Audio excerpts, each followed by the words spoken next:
എന്തിനാണ് നമ്മൾ ഇങ്ങനെ ഈ പോട്ടാശ്രമത്തിൽ വന്ന് പ്രാർത്ഥിക്കുന്നത്? ദൈവം ഈ സ്ഥലം നമുക്ക് വേണ്ടി തെരഞ്ഞെടുത്തു. ദൈവം ഒരു പറ്റം ജനതയെ കാണുകയാണ്.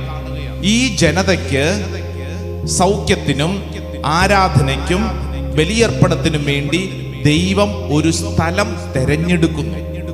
കർത്താവ് വിശുദ്ധ സ്ഥലത്തിനു വേണ്ടി ജനത്തെ തെരഞ്ഞെടുക്കുകയല്ല, ജനത്തിനു വേണ്ടി സ്ഥലം തെരഞ്ഞെടുക്കുകയാണ്. ഹല്ലേലൂയ. വർഷങ്ങൾക്ക് മുമ്പ് ദൈവം വ്യക്തമായിട്ടൊരു ബോധ്യം നൽകി. പ്രിയപ്പെട്ട മാത്യു നായ്ക്കമ്പറമ്പലച്ചനിലൂടെയും പനക്കലച്ചനിലൂടെയും ഒക്കെ ഈ സ്ഥലം ഇങ്ങനെ ഒരു പ്രാർത്ഥനാലയമായിട്ട് തെരഞ്ഞെടുത്ത്, ആർക്ക് വേണ്ടിയിട്ട് ഈ സ്ഥലം തിരഞ്ഞെടുത്തിരിക്കുന്നത്? ഇത് ദൈവജനത്തിന് വേണ്ടി പ്രാർത്ഥിക്കാൻ ദൈവം തെരഞ്ഞെടുത്ത സ്ഥലമാണ്. നിങ്ങൾ ജനിക്കുന്നതിന് മുമ്പേ അനാദി മുതലേ ദൈവം നമ്മുടെ വിശുദ്ധീകരണത്തിന് വേണ്ടി തെരഞ്ഞെടുത്തൊരു സ്ഥലമാണ് ഈ പോട്ടാശ്രമം. Praise the Lord. ഹല്ലേലൂയ. ഈ ആലയത്തിന് അങ്ങനെ ഒരു കൃപയുണ്ട്.